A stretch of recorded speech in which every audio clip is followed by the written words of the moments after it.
Binabato-bato noon ng mga kaibigan ni tatay ang isang matanda na dayo sa bayan ng Mambusaw dahil sa para itong gusgusin na baliw sa paningin nila. At ang tanging daladala ng matandang ito ay ang isang bag na gawa pa noon sa silag.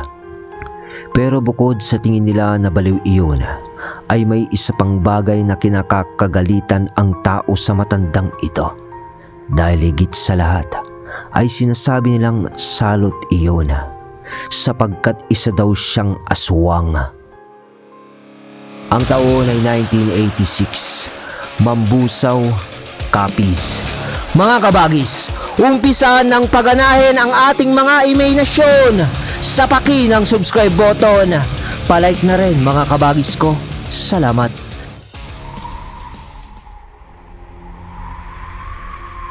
Sa isang baryo sa nabanggit na bayan, pagbubukid ang pangunahing hanap buhay ng mga tao dito. Una dito ang palay. May mga nagpapalaki din ng mga puno ng nyog at iba na ring mga tanimin na pwedeng pagkakitaan o pangkain na rin sa pang-araw-araw na gulay. Ngunit nabulabog ang katahimikan ng baryo mula nung dumating ang matandang gusgusin na binabato-bato ng mga kabataan.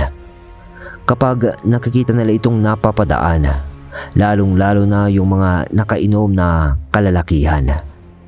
Nagtataka naman noon ang mga kabataan o mga bagito na bulis sa matanda dahil kahit anong laki ng bato na kaya nilang ipukol sa matandang iyon, kahit na nakikita nila minsan na tumatama ito sa kanya. Natutumba pa nga yung matanda, ngunit sa pagbangon nito ay wala man lang galos itong natatamo, nigasgas man lang. At dahil dito, imbes na humanga ang mga tao sa tibay ng matandang yon, ay mas lalo nila itong pinaghinalaan na aswang nga. Dahil sa parang matibay nitong pangangatawan kahit na matanda na. Sabi ng iba, napapalibutan daw yun ng orasyon, kaya gano'n.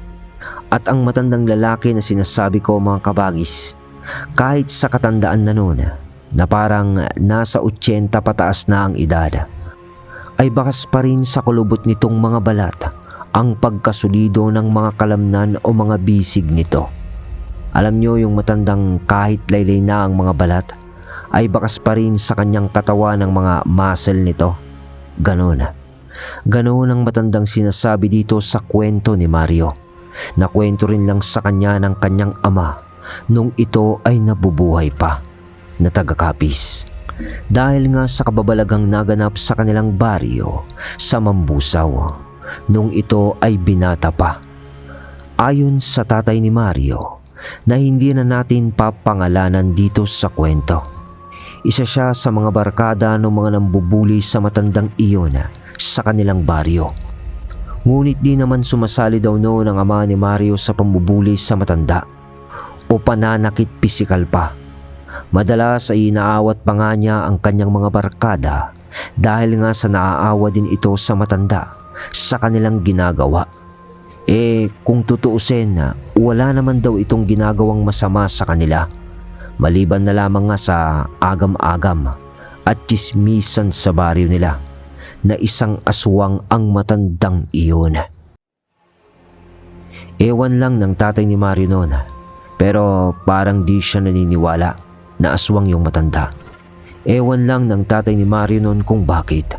Kung nataon o natsamba lang noon ang pagkamatay o pagkawala ng isang sanggol sa sinapupunan ng nagbubuntis sa kanila, at siya namang pagdating ng matandang yun sa kanilang baryo. Pero nataon man o hindi, para sa ama ni Mario, hindi naman makatarungan para sa opinyon niya na isisina agad sa matandang yun ang pagkawala ng bata sa sinapupunan nung babae. Ngunit di naman maitatanggi sa kwento ng ama ni Mario na sa kanilang baryo nung mga panahong ito ay usong-uso at pinapaniwalaan talaga ng mga tao ang mga aswang. Maski ang tatay ni Mario ay naniniwala rin dito, pero hindi siya naniniwala na aswang ang matandang yun, na ang pangalan ayon sa kanya ay Amang Braguldo dahil sa nakilala niyon kinalaunan at nakasama sa maiksing panahon lamang. Ngunit kailangan lang natin tapusin ang kwento upang maibud natin kung paano nga nagkakilala at naging magkaibigan pa itong ama ni Mario at ni Amang Braguldo na pinapaniwalaan ng mga taga sa kanila na isangang aswang. Nang isang araw ay bigla na naman na may nawala na sanggol sa sinapupunan ng kanyang ina sa baryo. Pero bago mangyari ang pangyayaring iyon, may nakamata raw na naglalakad-lakad noon si Amang Braguldo sa tapat ng bahay nung nagbubuntis na yun. Kaya naman mas lalong tumindi ang hinala ng mga tao sa baryo na siya nga ay isang aswang. Siya ang salarin, siya ang may kasalanan, bulungan ng karamihan dito. Pero pagkalipas ng kaganapang iyon, isang linggo din na hindi nila nakita si Amang Braguldo sa baryo. Kaya naman tumindi pa ang hinala ng mga tao doon na aswang nga ito. Sabi ng iba, nagtatago na raw ang matanda kasi nakapambiktima na naman daw. Hanggang sa isang maagang umaga, medyo madilim-dilim pa noon ang paligid. Nung magpapastol noon ang ama ni Mario, malapit lang kasi ang bukrin kung saan ito nagpapastol mula sa kanilang bahay. Papasok lang yun na daan mula sa baryo. Pagkatapos ay doon ay matatanaw mo na ang mga lupang sakain. Ay, hey, hey, hey. Medyo malamig pa noon ang simoy ng hangin ng madaling araw na yun. Wala pang tao. Parang ang ama ni Mario pa lang noon ang maagang bumangon sa kanila. Nang biglang napalingon noon ang ama ni Mario sa di kalayuan sa isang tumpok ng dayami dahil may nakita itong apoy malapit doon at aninag niya ang isang matanda sa harap noon na nagpaparingas at yun yung matanda. Siguro ay dahil sa lamig ng umagang yun. Habang naglalakad noon ang kalabaw naman ng ama ni Mario, naiwan ang tingin nito doon sa matanda na nakatalikod mula doon sa kalsada nang biglang napalingon yun sa ama ni Mario. At kahit medyo malayo noon ang matanda, pakiramdam ng ama ni Mario na parang napakalapit lang ng mga mata noon na nakatitig sa kanyang mga mata. Pero hindi naman takot o gimbal ang naramdaman noon ng ama ni Mario. Dahil oongat na layo ang buhok noon sa braso ay dahil yon sa parang ramdam niyang may dibinong presensya o banal na kapaligiran ang bumalot sa kanyang katawan. Nang di matagalan yun ng ama ni Mario, binaling na niya ang kanyang paningin kung saan niya ipapastol ang kanyang kalabaw. Sandali pa ang lumipas. Naabot na noon ng ama ni Mario ang bukrina kung saan niya ipapastol ang kalabaw. Bumaba na ito at inihanda ang mahabang padol. Ilocano word po yon, padol, mga kabagis. Yung kahoy o makapal na kawayan na pinatulis upang maibaon sa lupa na may nakakabit naman na mahabang panali na siyang nagsisilbing dugtong na tali ng kalabaw para mas malawak ang abot nito na kakainan. Wayway naman ang tawag sa amin ng mahabang panali na yon. Kayo na lang ang magsabi kung anong Tagalog ng mga yan sa comment. Kung alam nyo lang naman, mga kabagis ko. Balik tayo sa kwento. Nang habang pinupukpok na ng ama ni Mario ang padol upang maibaon sa lupa, nagulat ito ng, "Ayos na ba yan, iho?" Boses ng matanda sa kanyang tabi. Nang lingunin niya ito, yun yung matanda na pinaghihinalaan nila na aswang sa baryo, si Amang Braguldo. Hindi agad nakasagot noon ang ama ni Mario ng mga ilang segundo hanggang sa, "Huwag kang matakot. Napadaan lang naman ako." Ulit na salita ng matanda. Ayos na ho ito. Nahuling sagot na ng ama ni Mario noon, at kasabay ng pagtayo ng ama ni Mario ay kinausap niya na noon ang matanda. Mga 1 oras din na nagkwentuhan ang ama ni Mario noon at ang matanda, hanggang sa pasikat na rin noon ang araw, at doon na niya nalaman na ang pangalan pala nito ay Amang Braguldo nga. At mula doon, dumaan pa ang mga araw, at halos kada madaling araw na magpapastol na noon ang ama ni Mario, nakakausap niya o nakakakwentuhan ang matanda, at doon niya na rin napatunayan na mabait at palangiti rin pala ang matandang ito. Kahit na puti na ang buhok nito at mga balbas sa katandaan, ay bilib naman ang ama ni Mario dahil malakas pa rin ito.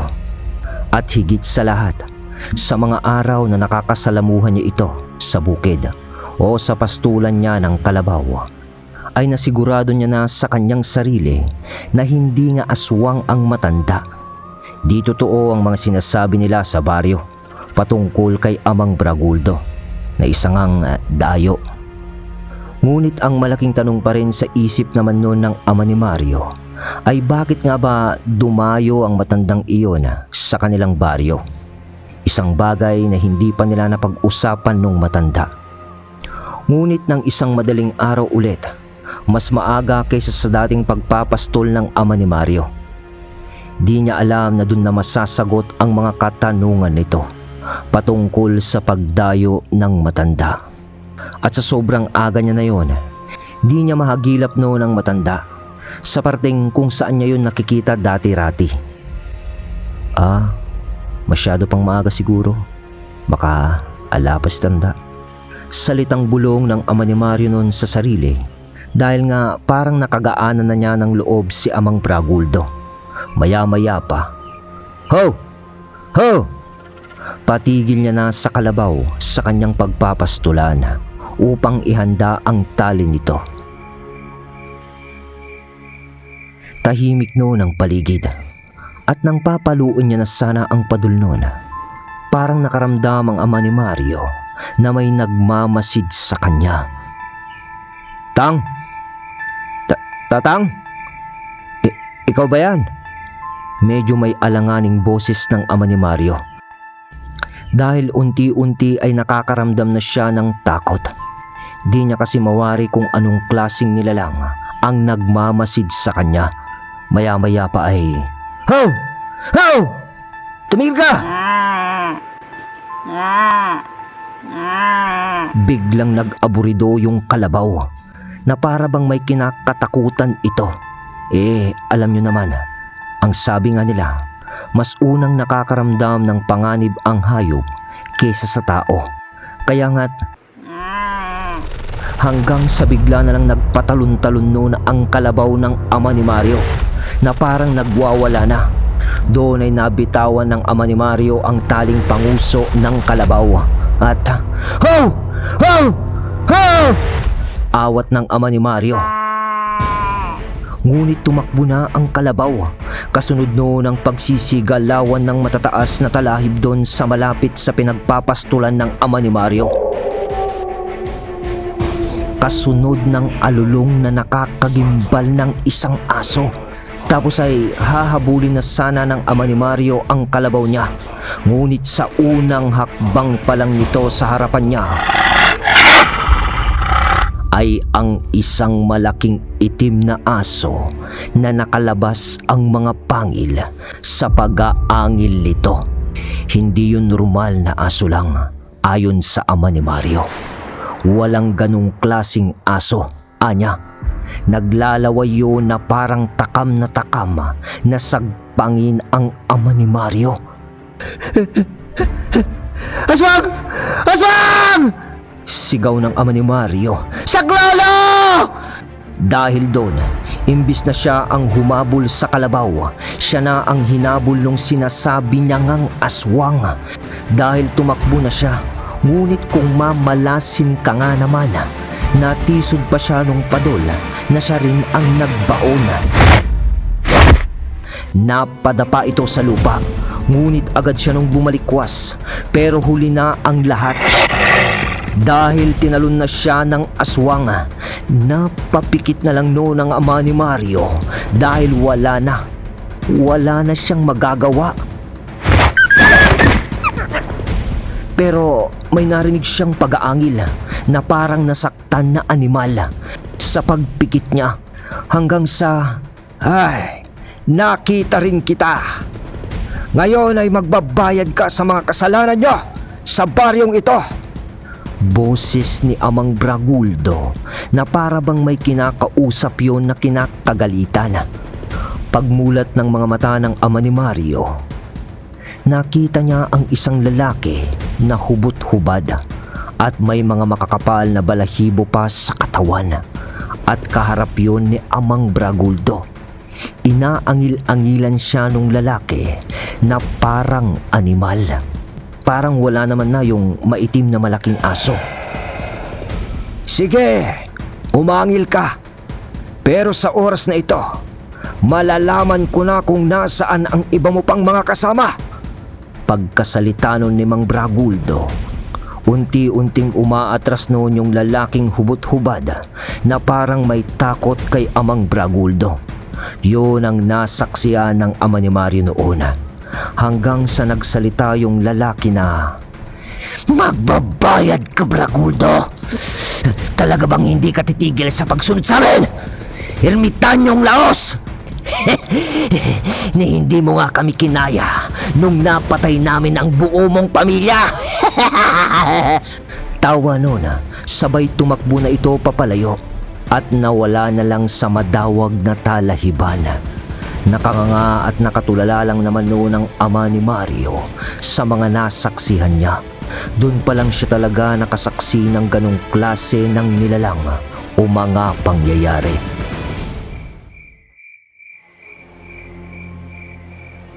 Iho! Nang nakabalik na sa wisyo ang ama ni Mario, Tatang? Yung kalabaw ko ho. Salita nun. Iyon ba, iho? Tawa lang ng matanda. Tapos ay bumulong yun sa hangin. Pagkatapos ay pumito. Maya-maya pa ay nandyan na ang kalabaw ng ama ni Mario na papalapit na sa kanila, at lumapit yun sa matanda at hinimas pa nga yun nito dahil napakaamo naman na ng kalabaw kay Amang Braguldo. Gulat at takot man sa mga nangyari noon ang ama ni Mario nung nag-usap na sila ng matanda.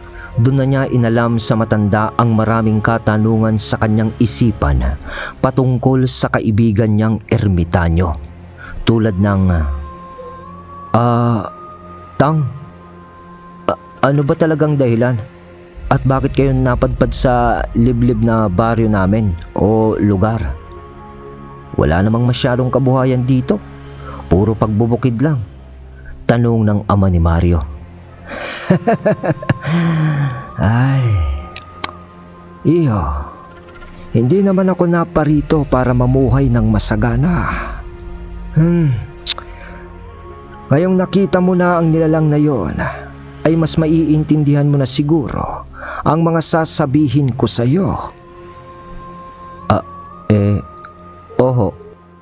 Alanganing sagot ng ama ni Mario.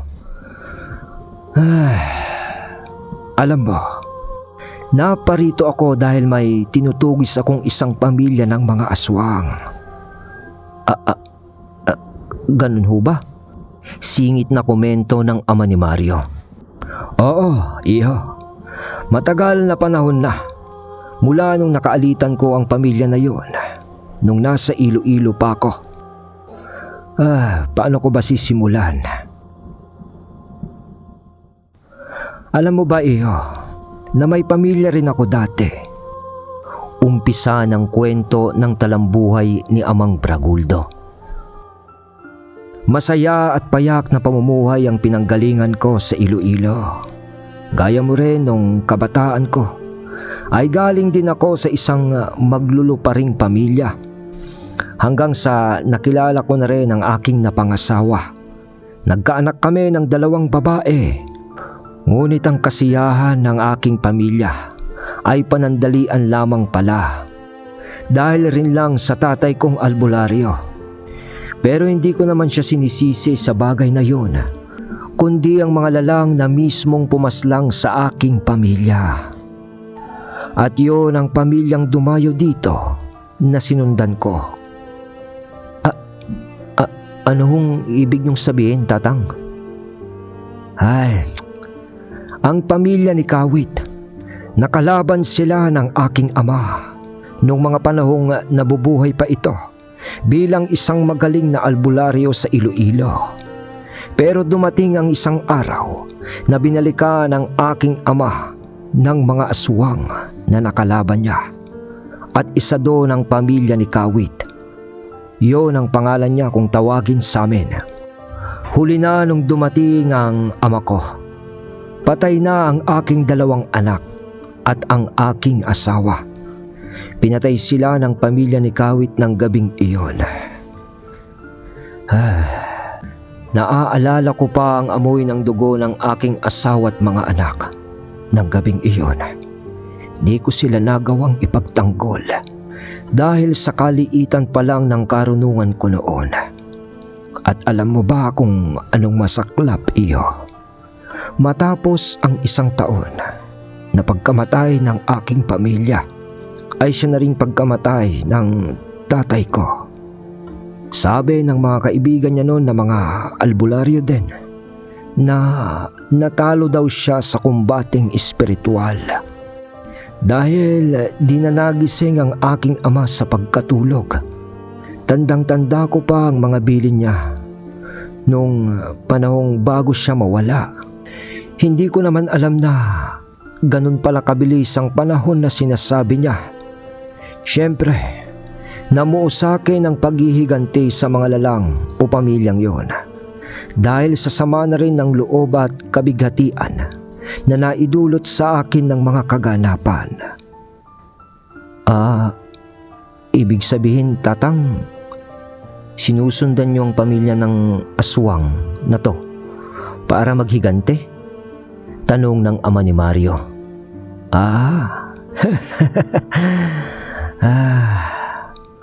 Parang ganun na nga. Pero parang hindi. Ganito kasi, iho. Oo, noon talaga ay paghihiganti lamang ang aking hangad. Pero nung lumaon, dahil nga sa mga nangyari sa buhay ko, ay sa paggugol ko ng aking buhay sa pagsasanay sa karunungang banal, ay napagtanto ko rin na isang misyon na lamang ang aking ginagawang pagtugis kina Kawit. Para rin sa ibang tao, tulad na lamang ng pagkawala ng 2 bata sa sinapupunan ng 2 ina. Ayoko nang may mangyari pa sanang ganon. Dahil alam ko rin ang sakit ng mawalan ng anak. At tignan mo nga, pati ikaw ay sinalakay na ngayon. Mga animal talaga ang pamilya ni Kawit. Kapag nararamdaman nila na kayang-kaya nila ang isang baryo, mas lalo na silang nananamantala. Oo nga ho. Pero Tatang, alam nyo naman ho siguro na kayo ang pinagbibintangan ng mga taga-baryo na kayo daw ay aswang. Oo. Alam ko naman yun.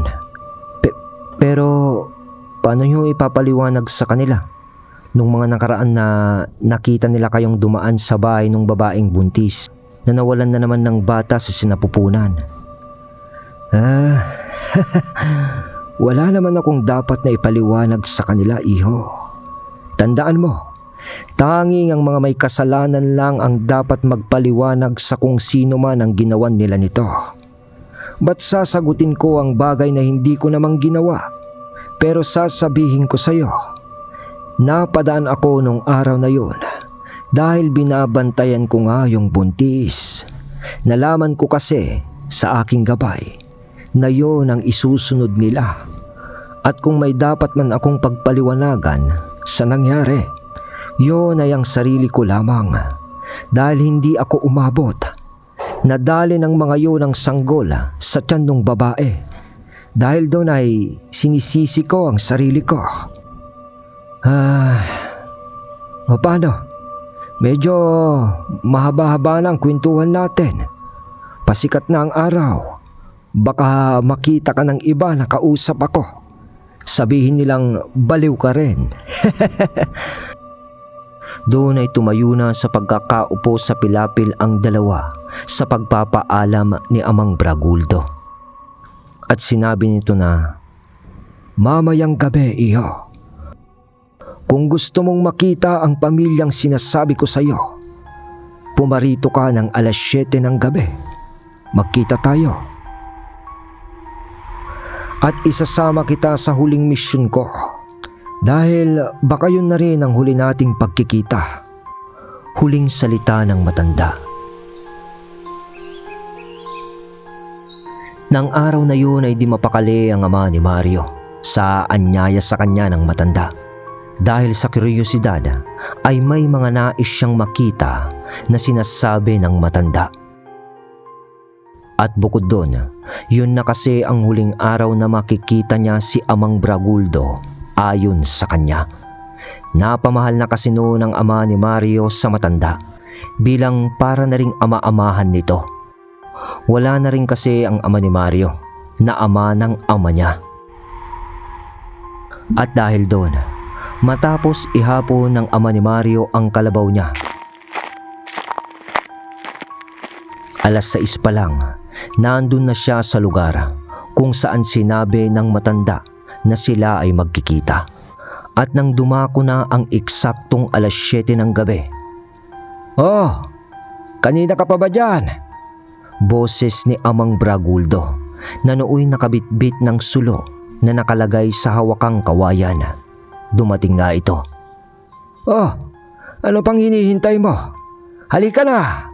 Sumunod ka sa akin!" "Oho!" tugon ng ama noon ni Mario.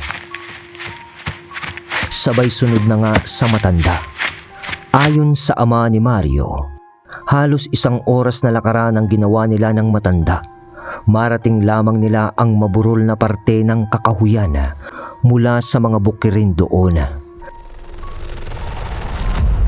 Hanggang sa narating na nila ang sinasabi ni Amang Braguldo na bagong tahanan ng mga aswang o pamilya ng sinasabi niyang nagngangalang Kawit.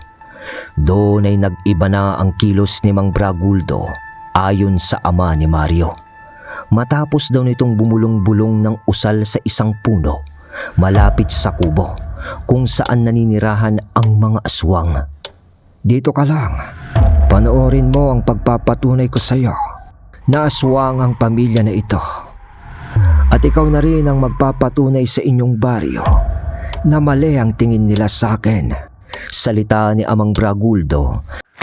Sabay baba nito ng bag niyang gawa sa silag at tila ba may mga kinukuha itong mga bagay sa loob noon. Una ay may inilabas itong lana na nakalagay sa isang botelya. Pangalawa ay may tela itong puti na inilabas.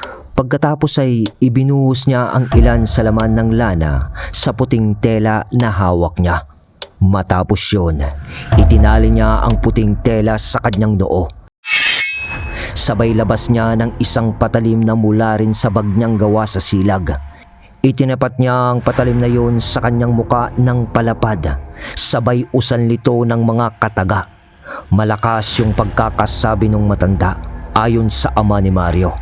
Ngunit di niya maintindihan ang mga salitang yun at isa lang ang natatandaan niya, yung salita daw na Yahweh, na di naman niya alam kung ano. Matapos gawin yun ni Amang Braguldo na parang isa ng ritual, humakbang yun papaabante na parang sa kilos nito ay parang kalakasan pa lang ng matanda. Ayon pa sa ama ni Mario, para na yung isang matapang na mandirigma. Maya-maya pa ay nakita ng ama ni Mario ang pagwasiwas ng matanda ng kanyang patalim sa hangin.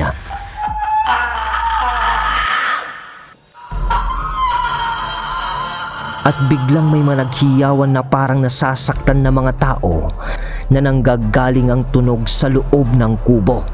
Nagpatuloy sa paglalakad lang noon ng matanda papasugod sa kubo. Dala pa rin ang sulo at patalim kasama ang liwanag ng buwan na ilaw nito hanggang sa makalapit na ito sa kubo. Itinarak niya ang tulos ng kawayan na siyang hawak niyang sulo. Matapos yun ay agaran niyang kinuha ang lana na nilagay niya sa kanyang bulsa at hagis nito sa silong ng kubo.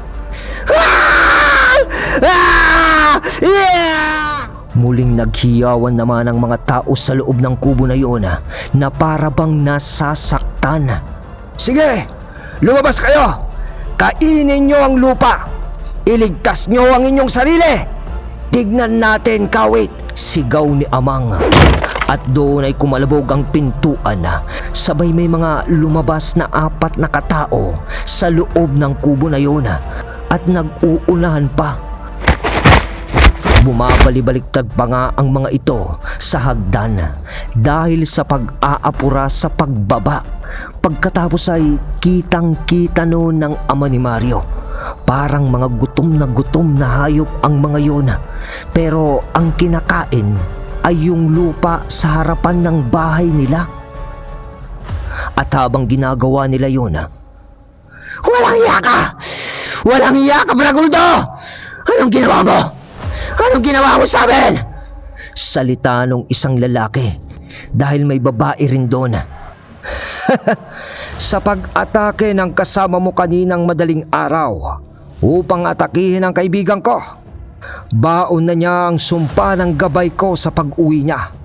Pagkasabi noon ni Amang, binunot niyang muli ang hawakan ng sulo nito, sabay hakbang na nito papalapit sa mga yon. Habang sinasabi ang, "Dalawa lang ang pagpipilian niyo, kawit.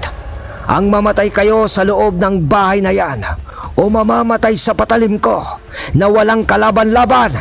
Hindi na kayo magtatagal ni ang pagkain nyo ng lupa ay hindi kayo maisasalba." "Tampalasang at tigero!" Salita nung tinawag ni Amang na kawit, sabay atake sa kanya nito. Pero baon ng patalim ni Amang sa lalamunan nito. Sinalubong ni Amang yun ng kanyang patalim, kasabay noon ang pagsilab niya ng sulo. Para namang may gaas ang katawan noon na bigla na lang nagliyab, sabay bunot ng kanyang patalim ulit. At dahil doon ay nanakbo naman ang mga kasama ni Kawit papabalik sa kubo. Ngunit habang sumisilab noon ang katawan nung nagngangalang Kawit, mabilis na lumakad noon si Amang papalapit sa kubo na mismo. At sinunog na rin ang kubo ng mga aswang.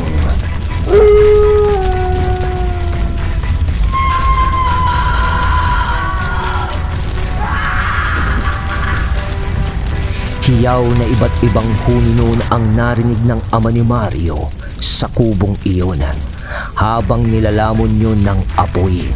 Sa madaling sabi, tinapos nga ni Amang Braguldo ang sinasabi niyang pamilya ng aswang na matagal na niyang tinutugis. Matapos ang gabing yun, ayon sa ama ni Mario, gaya nga ng inaasahan, nagpaalam na rin ang ermitanyo sa kanya. At ang sabi nito, "Paano, iho? Ngayon na natapos ko na ang misyon ko dito, aalis na ako. Gusto ko lang magpasalamat sa iyo dahil kahit papano sa maiksing pananatili ko sa inyong baryo ay may tao rin naman pala na kagaya mo na hindi mapanghusga sa kapwa. Panatilihin mong ganyan ang pag-uugali mo, iho, dahil mas higit pa yan sa kayamanang material. Lagi kitang maaalala, iho, hanggang sa araw ng aking pagpanaw." Paalam ni Amang Braguldo sa ama ni Mario nung gabi ding iyon. Datapwat man na naging maiksing panahon lamang na nakasama ng ama ni Mario ang matandang pinaghinalaang aswang na kabaliktaran pala. Dahil isa palang malakas na antingero ito. Kaya naman ang ama ni Mario noon ay siyang nagpakalat sa kanilang baryo na hindi aswang ang matandang iyon. dahil hindi niya na rin nakalimutan nung minsang nakilala niya ang dayong ermitanyo.